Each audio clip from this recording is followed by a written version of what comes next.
예수께서 이르시되 어찌하여 두려워하며 어찌하여 마음에 의심이 일어나느냐. 아멘.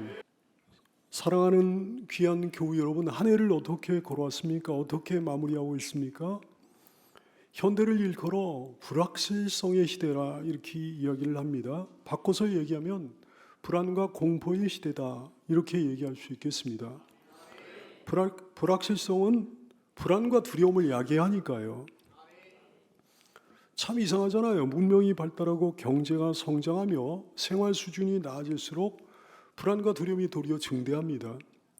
사람들은 오해했습니다. 문명이 발달하고 경제가 성장하며 생활 수준이 나아지기만 하면 평안하고 행복해질 줄 알았습니다. 근데 도리어 거꾸로예요. 갈수록 힘들어져요. 가정 경제도 뭐 안 좋은 것 같고 삶의 질도 좀 떨어지는 것 같고요. 상대적 박탈감 때문에 그렇습니다. 갈수록 더 험한 세상이 돼갑니다. 먹고 살기는 분명히 더 나아진 것 같은데 훨씬 더 무서운 세상이 되어갑니다. 도무지 여유가 없습니다. 인정머리가 없습니다. 냉혹합니다. 난폭합니다. 살벌합니다. 인본주의자들이 인권 그러다 보니까 별의별 짐승만도 못한 것들이 법적 제재도 제대로 안 받고 막 돌아다녀요. 납치, 사기, 절도, 강도, 폭행, 테러, 살인 혼자 다니기 힘든 세상이 됐습니다. 애들이 잠깐만 눈에 안 보여도 불안해지는 세상이 되어버리고 말았어요. 사람들을 불안하게 만드는 건 그런 것만이 아닙니다. 건강과 질병에 대한 불안도 있습니다. 내가 혹시 어떤 나쁜 병에 걸린 거 아닐까? 이런 질병 공포증이요. 건강 염려증이요. 뿐입니까? 청소년에게는 시험에 대한 불안이 있죠. 청년에게는 진로에 대한 불안이 있죠. 직장인에게는 실직에 대한 불안이 있잖아요. 해고에 대한 불안이 있잖아요. 개인 사업자에게는 불황에 대한 불안이 있습니다. 기업가에게는 사업 부진이나 부도에 대한 두려움이 있습니다. 노인에게는 죽음에 대한 불안이 있는 거고요. 요즘에는 모든 세대의 사람들에게 인간관계에 대한 불안도 있습니다. 대면관계에 대한 두려움이 있는 거예요.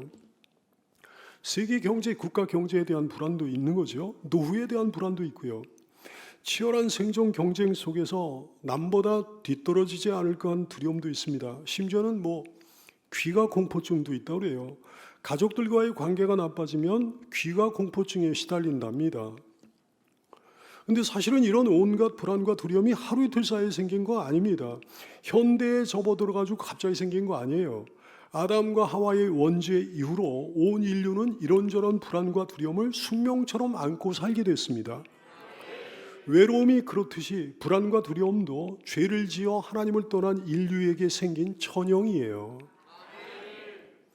창세기 3장 9절 이하의 말씀, 이제 아담이 죄를 범한 다음에 하나님께 불순종하는 죄를 범한 다음에 불안과 두려움에 떠는 장면이 나오잖아요.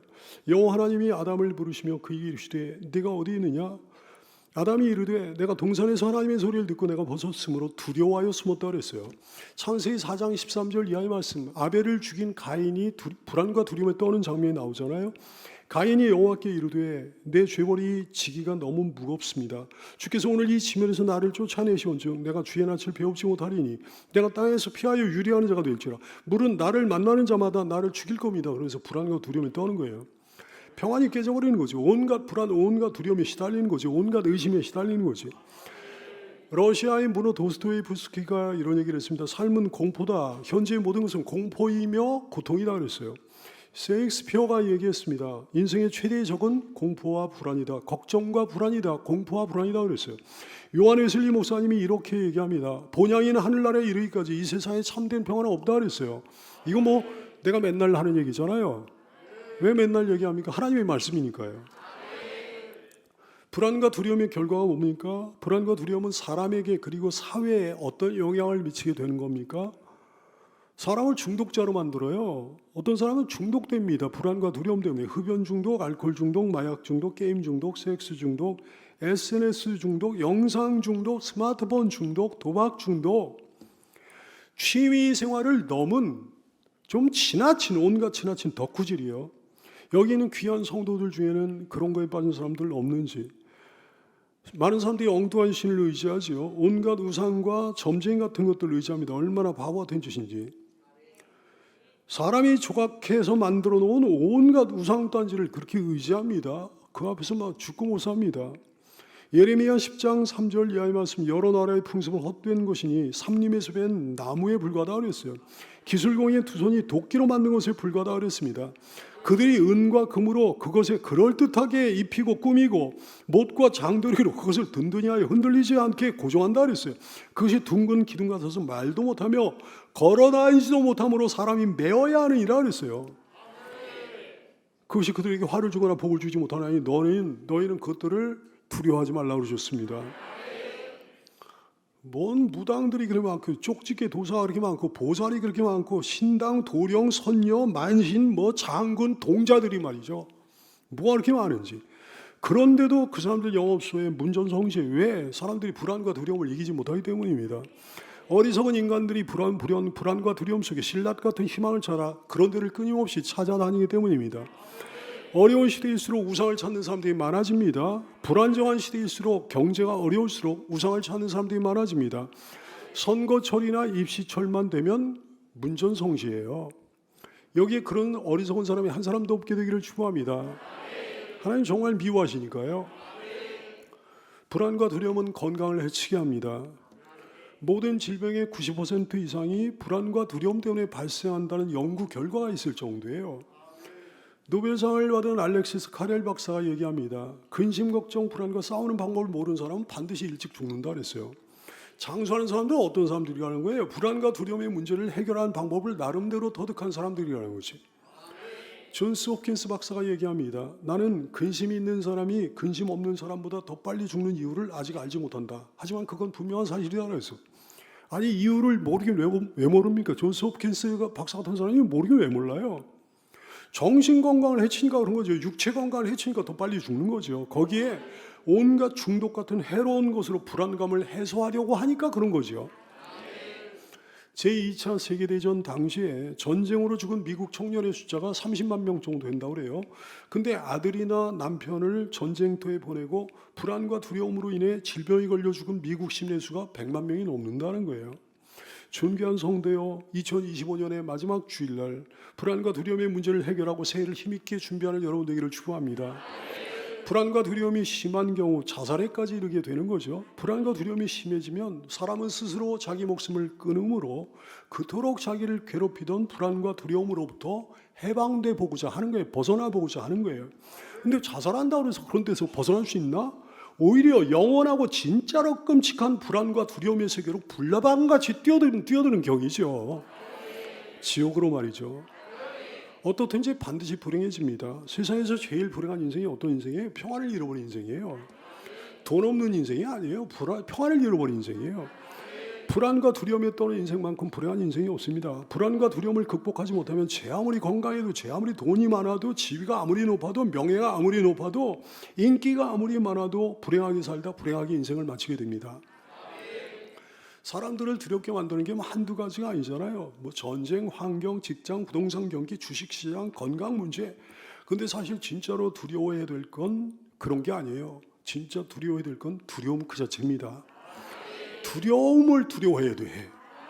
그것만큼 인생을 병들게 하고 불행하게 만드는 게 없기 때문입니다. 불안과 두려움으로 불행한 인생이 없기를 축복합니다. 평안이 깨져 불행한 인생이 없게 되기를 축복합니다. 불안과 두려움은 사회 전체를, 아니 온 세계를 공황 상태로 만들어 놓기도 해요. 1930년대 미국을 근원지로 전 세계를 휩쓴 대공황이 일어나게 됩니다. 기업들이 줄도산했어요. 은행들이 문을 닫았습니다. 사람들이 졸지에 거지가 됐습니다. 미국 사람들이 거지가 됐어요. 근데 이 무시무시한 경제 파탄의 원인이 뭔지 압니까, 여러분? 다른 거 없어요. 사람들의 불안과 두려움 때문에 그런 거예요. 이제 곧 무시무시한 경제 위기가 닥쳐온다. 내가 가진 증권은 휴지가 돼버린다. 은행에 돈이 없어가지고 내 돈을 찾을 수 없을 것이다. 극심한 불안과 두려움이 사람들을 사로잡은 거예요. 사람들이 너도 나도 은행에 몰려가지고 예금한 돈을 한꺼번에 찾아갑니다. 그랬더니 은행의 유동성이 말라버렸잖아요. 이른바 뱅크런이요. 자연히 기업들이 연쇄적으로 도산합니다. 결국 그 여파가 온 세계에 번져가지고 걷잡을 수 없는 대공황이 일어나게 되는 거예요. 세계적인 위기, 국가적인 경제 위기, 금융 위기가 실제로 폭발하게 되는 게 여러분 뭐 때문인지 압니까? 사람들의 심리 때문이에요. 사람들의 심리에 그 원인이 있는 거예요. 세계적인 경제 위기, 국가적인 경제 위기, 금융 위기가 이제 시작이 돼서 도화선처럼 조금씩 타들어가고 있는데 사람들의 공포심이 거기다 불을 확 붙이는 거죠. 그래서 폭발하게 되는 거예요. 뱅크런이 일어나고요. 주식시장, 코인시장, 부동산 시장에 패닉 셀링이 벌어지게 된다는 말씀입니다. 과연 불안과 두려움이 우리 숙명일까요? 우리는 절대로 이 음습한 그림자를 떨쳐버릴 수 없는 걸까요? 하나님의 말씀을 통해 해답을 얻기 원합니다. 불안이라는 감정이 도대체 뭘까? 불안의 실체가 뭘까? 이게 왜 생겨나는 걸까? 우선은 전혀 근거도 없는 불안이 있다는 사실을 알고 한시 빨리 털어버려야 되겠습니다. 그런 것들이 다시는 내 마음에 기어들어오지 못하도록 방비해야 되겠습니다. 근거 없는 불안, 실체 없는 두려움이 사람을 괴롭혀온다 얘기예요. 한 조사 결과가 재미있습니다. 사람들의 두려움의 48%는 과거의 일로 인함이에요. 50%는 아직 닥치도 않은 미래 일로 인함입니다. 단지 2%만이 어떤 현실적인 어떤 문제로 인해 두려움이 생긴 거예요. 다시 말해 대부분의 사람들이 근거도 없는 실체도 없는 불안과 두려움에 시달리고 있다는 말씀이죠. 이런 불안과 두려움은 하나님 보시기에 참으로 어이없는 감정이에요. 멸치 한 마리가 바다가 너무 좁아 헤엄칠 데가 없을까 봐 불안에 떠는 거나 다름이 없는 거예요. 잠자리 한 마리가 하늘이 너무 좁아가지고 날 데가 없을까 봐 불안에 떠는 거나 다름이 없는 거예요. 개미 한 마리가 땅이 너무 좁아가지고 살 데가 없을까 봐 안절부절 못하는 거나 다름이 없는 겁니다. 이것이 하나님 입장에서 본 인간들의 어이없는 불안과 두려움의 실체입니다. 혹시 여러분 가운데 여기에 빠져있는 사람 없겠죠? 또 다른 조사 결과도 비슷합니다. 어떤 심리학자가 사람들의 근심 걱정을 분석해 봤습니다. 그랬더니 근심 걱정 가운데 40%는 절대로 일어나지 않을 어떤 일에 대한 근심 걱정이었어요. 30%는 과거에 이미 끝난 일에 관련되어 있었습니다. 그러니 70%는 완전히 무의미한 근심 걱정 아니었어요? 이제 30%가 남았잖아요. 그중에 12%는 건강과 관련된 불필요한 건강 염려증이었습니다. 10%는 전혀 중요하지도 않은 사소한 문제로 인한 근심 걱정이었어요. 단지 8%만이 현실적인 어떤 걱정거리와 관련이 있었다고 그래요. 근데 그 가운데 4%는요. 자기 자신의 힘으로 통제 가능한 것이라고 그랬습니다. 나머지 4%는 그럼 뭐예요? 자기 힘으로는 도저히 해결할 수 없는 어떤 문제였다는 거예요. 다시 말해 근심 걱정 아무리 해봐야 아무 소용도 없는 문제였다는 거예요. 밤을 며칠 동안 자봐야 아무 소용도 없는 문제였다는 거예요. 자, 그러니 불안과 두려움이라는 게 얼마나 웃기는 겁니까? 70%는 쓸데없는 근심 걱정이에요. 22%는 별것도 아닌 근심 걱정이야. 그러니까 치워버려야 되는 거 아니겠습니까? 나머지 4%는 어차피 자기 힘으로는 도무지 해결할 수 없는 문제, 근심 걱정 아무리 해봐야 소용없으니 하지 말아야 되는 거 아니겠습니까? 또 나머지 4%는 자기 힘으로 충분히 해결이 가능한 어떤 문제이니까 근심할 시간에 발벗고 나서서 노력으로 해결해야 되는 거 아니겠습니까? 그러므로 인간의 불안과 두려움은 불강력적인 게 아니에요. 자기가 스스로 선택하는 거예요. 자기 손으로 잡는 거예요. 자기가 스스로 취하는 거라고요. 여러분이요, 불강력적으로 주어지는 거라면 몰라도 그걸 왜 손에 꽉 잡았습니까? 그걸 왜 손으로 취했습니까? 뭐가 좋다고 그렇게 움켜잡았습니까? 어떤 사람이 히치하이킹을 했어요. 지나가는 트럭을 세워 올라탑니다.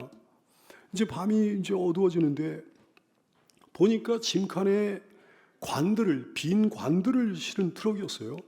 타고 가는 중에 소낙비가 내립니다. 이 사람은 얼른 빈 관의 뚜껑을 열고 그 안에 들어갔어요. 그 안에 들어가 누웠는데 잠이 들어버렸네. 그동안에 다른 두 사람이 또 그 차를 세워 올라탔어요. 트럭이 달립니다. 그러던 중에 먼저 관 속에 들어간 누워 잠들었던 사람이 깬 거예요. 관 뚜껑을 열고 일어나면서 이 사람이 외치는 거예요. 비가 그쳤네 그러는 거야. 나중에 탄 두 사람이 기절초풍해가지고 너무 무서워가지고 차에서 뛰어내린 거예요. 그 중에 한 명이 죽었답니다. 짐 길워트라고 영국의 유명한 테니스 선수입니다. 이 사람이 5살 되던 해 어머니를 따라가지고 치과 병원에 갔습니다. 근데 어머니가 치료하는 모습을 옆에서 보게 됐는데 평소에 심장병이 있던 어머니가 치료를 받는 중에 갑자기 심장마비를 일으켜가지고 죽게 되었어요. 나이 어린 짐 길버트에게 큰 충격이 된 거죠. 나중에 이 사람이 유명한 테니스 선수가 됐지만 치과병원에 대한 불안과 두려움에 사로잡혀 있었습니다. 근데 살다 보면 치료를 받을 수밖에 없는 상황이 오게 마련 아닙니까? 이 사람은 두려움 때문에 병원에 직접 가지를 못하는 거예요. 의사를 집에 모셔가지고 치료를 받았습니다. 근데 소용이 없었습니다. 짐 길버트의 입에 치과 기기가 닿는 그 순간에 이 사람은 자기 어머니처럼 심장마비를 일으켜 죽고 말았습니다. 존귀하고 보배로운 성도 여러분이여, 불안과 두려움이라는 것이 얼마나 우리가 내던져 버려야 되는 것인지, 얼마나 근거 자체가 없는 헛된 감정일 수 있는지를 깨닫는 여러분 되기를 축복해요. 혹 어떤 전혀 근거도 없는 어떤 불안과 두려움에 사로잡혀 있었던 분이 있다면 그것을 확 털어버리고 행복하게 일어나는 복된 자리가 되기를 축복합니다. 우리 담대하게 기쁨과 소망으로 새해를 준비하자고요.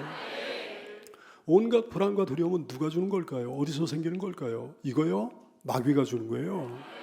이건 마귀가 선물로 여러분에게 떠안겨 주는 거라고요. 어느 날 사탄이 그동안 영적 전쟁터에서 자기가 사용했던 무기들을 졸개들에게 판매하려고 그러는 게 각양의 무기들을 쫙 전시해놨어요. 가격을 매긴 채 거기다 전시를 해놨어요. 미움도 있고 시기도 있고 질투도 있고 정욕도 있고 뭐 음란도 있고 교만도 있고 여러 무기들을 전시해놨습니다. 근데 언뜻 보기에 전혀 위협적으로 보이지 않고 아주 낡아빠진 무기 하나에 어마어마한 가격이 붙어있는 거예요.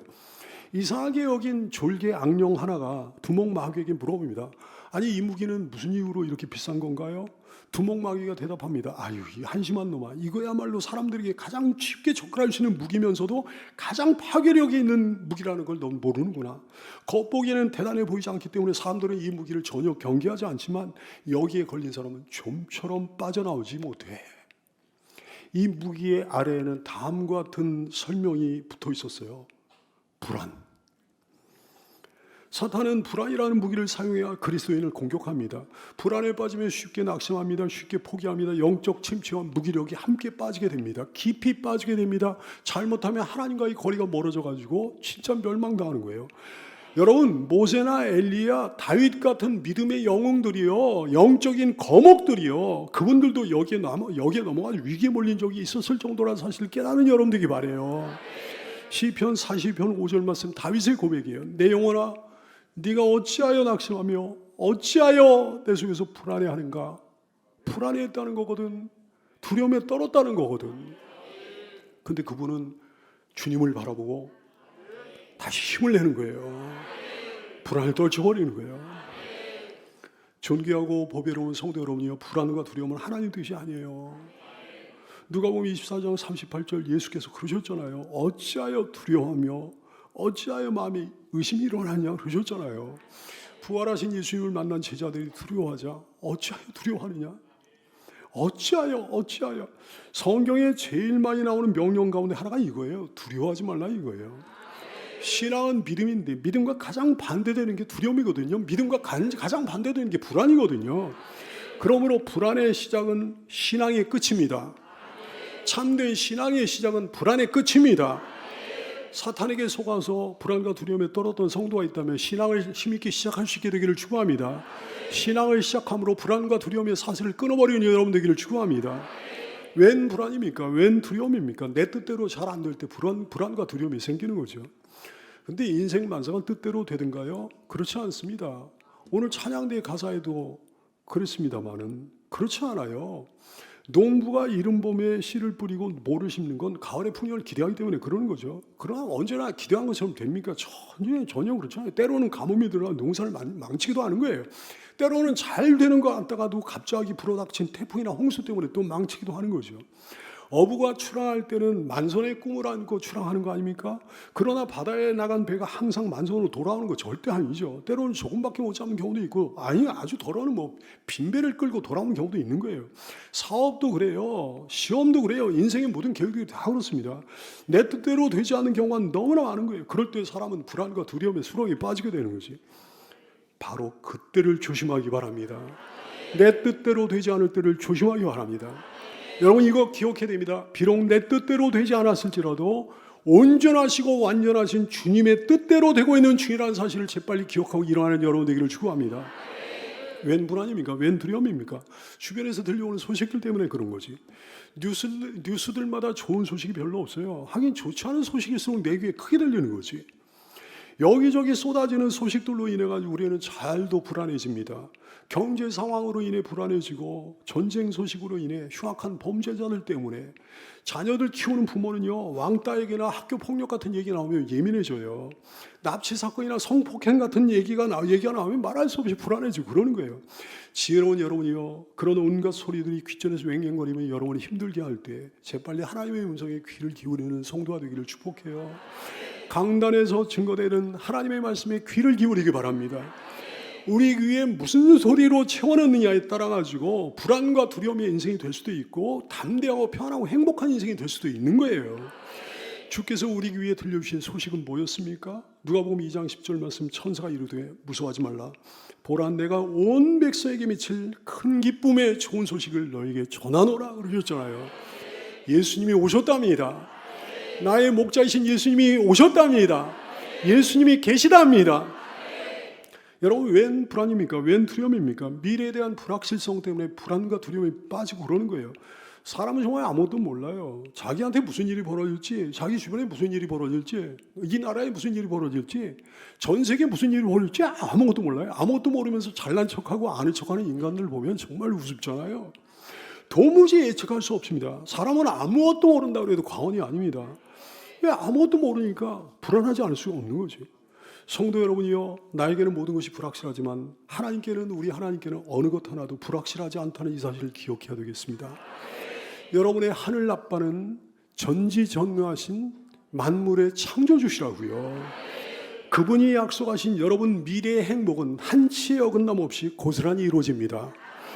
주 안에서 그러므로 미래의 불확실성을 확실성으로 바꾸는 지혜가 여러분에게 있게 되기를 축원합니다.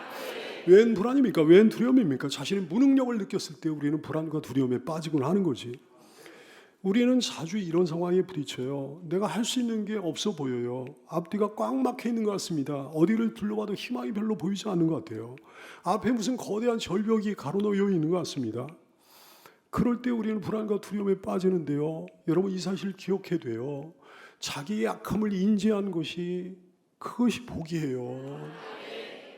하나님이 그런 사람 사랑하시는 거예요. 하나님이 그런 사람에게 역사하신 거라고요. 그래서 그 사람의 약함을 하나님의 강함으로 바꿔주시는 거라고요. 고린도후서 4장 7절 말씀, 우리가 이 보배를 우리는 질그릇이라고 그랬어. 내가 질그릇이라는 걸 알아야 되는 거지. 우리가 이 보배를 질그릇에 가졌으니 이는 힘이 큰 능력은 하나님께 있고 우리에게는 그 능력이 전혀 없음을 알게 하려 함이라 그랬습니다.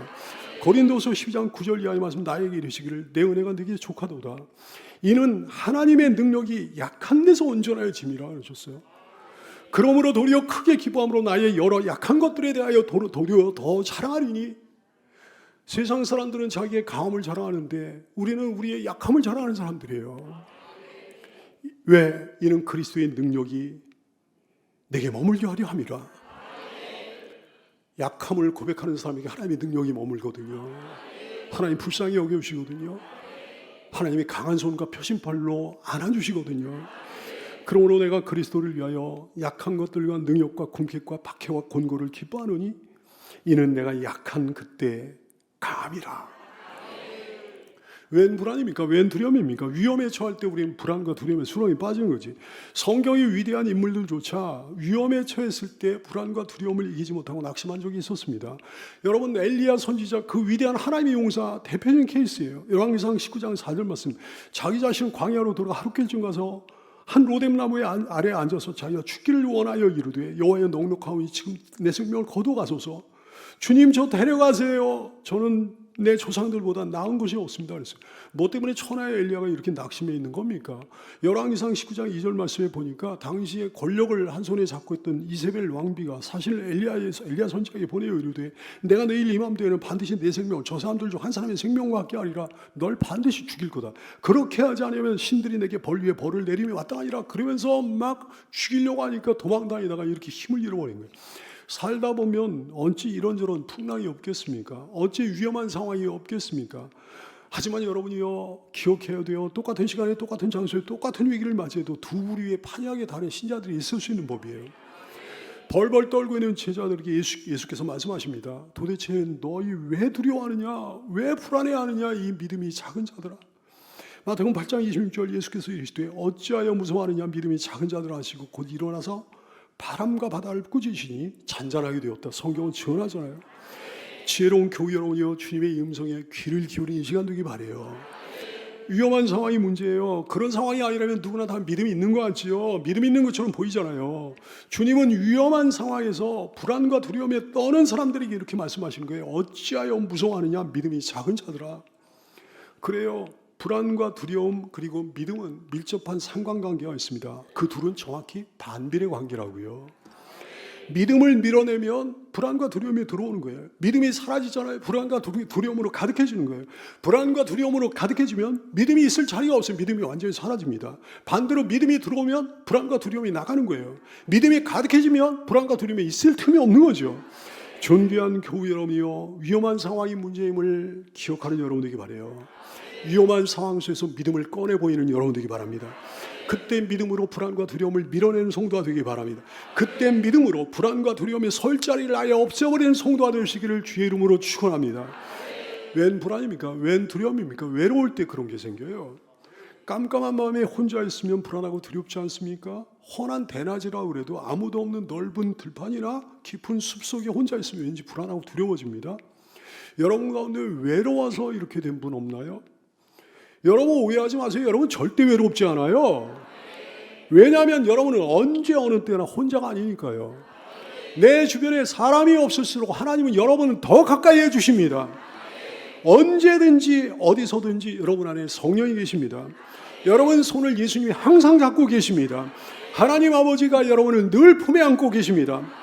이 사실 한순간도 잊어버리지 않는 여러분 되기 바라요. 불안해하지 마십시오. 두려움에 떨지 마십시오. 웬 불안입니까? 웬 두려움입니까? 나 자신에게 초점을 맞출 때 불안과 두려움에 빠지고 하는 거예요. 자신의 능력에 초점 맞출 때 우리는 불안해져. 왜? 너무 능력이 없으니까. 자신의 상황에 초점 맞출 때 우리는 불안해집니다. 민수기 11장 14절 이하의 말씀, 모세가 그러는 거예요. 저희 책임이 심히 중하여 나 혼자는 이 모든 백성을 감당할 수 없나이다. 주께서 내가 이같이 행하실지인데 구하옵나니 내게 은혜를 베푸사 즉시 나를 죽여 내가 고난당함을 내가 보지 않게 하옵소서 그랬어요. 엘리야 선지자도 그랬고 모세도 그렇고요. 데려가 달라는 거예요. 힘드니까. 광야 이스라엘 백성들이 만나를 지교하고 불만을 터뜨리면서 꺼이꺼이 울면서 원망하고 막 이렇게 하자 감당할 수가 없는 거예요. 자신에게 초점을 맞추면, 어렵고 힘든 환경에 초점을 맞추면 사람은 반드시 불안해집니다. 두려움에 떨게 됩니다. 왜냐하면 사람은 누구나 연약하거든요. 누구나 실수가 많잖아요. 누구나 죄성이 깊은 존재이기 때문입니다. 보배로운 교우들이여, 거울 그만 보고 창밖을 내다보십시오. 거울도 유리창도 똑같은 유리지만 거울은 자신만을 보여준 거예요. 그러나 창문은 보다 넓고 아름다운 세계를 보여주는 거죠. 여러분의 눈을 거울에 고정시키지 말고 인생의 창을 향해 하나님께 향하는 성도가 되기 바라요. 자기 능력에 초점 맞추지 말고 하나님 능력에 초점 맞추기 바랍니다. 자신의 상황에 초점 맞추지 말고 기도에 초점 맞추고 하나님의 응답에 초점 맞추고 하나님의 앞으로 행하실 일에 초점 맞추고 하나님의 앞으로 여러분을 위해 행하실 기적에 초점을 맞추게 되기를 축원합니다. 웬 불안입니까? 웬 두려움입니까? 큰일을 앞에 두고 우리는 불안과 두려움에 빠지곤 해요. 위대한 영도자 모세가 죽었습니다. 여호수아가 기댈 언덕이 사라진 거예요. 이제 모세의 뒤를 이어가지고 자기가 늘 지켜보지 않았습니까? 그 말 많고 그 탈 많은 이스라엘 백성들을 자기가 이끌어야 되는 거예요. 얼마나 근심되고 두려움이 많았겠습니까? 큰일을 맞고 나면 사람은 누구나 불안해지는 거지. 큰일을 앞두고 나서 사람은 누구나 불안에 떠는 거지. 보배로운 성도요, 큰일을 맞고 나서 불안해하던 여호수아에게 하신 하나님의 말씀을 들어보십시오. 하나님께서 큰일을 앞둔 여러분에게 이 말씀하십니다. 내 평생에 너를 능히 대적할 자가 없으리니 내가 모세와 함께 있었던 것 같이 너 함께 있을 것임이라. 내가 너를 떠나지 아니하며 내가 너를 버리지 아니하리라. 여호수아 1장 7절 말씀, 오직 강하고 극히 담대하라. 나의 종 모세가 네게 명령한 그 율법을 다 지켜 행하고 우로나 좌로나 치우치지 말라. 그리하면 네가 어디로 가든지 형통하리라. 하나님이 함께 해주신답니다. 하나님이 도와주신답니다. 하나님이 붙들어 주신답니다. 우리 기도하겠습니다.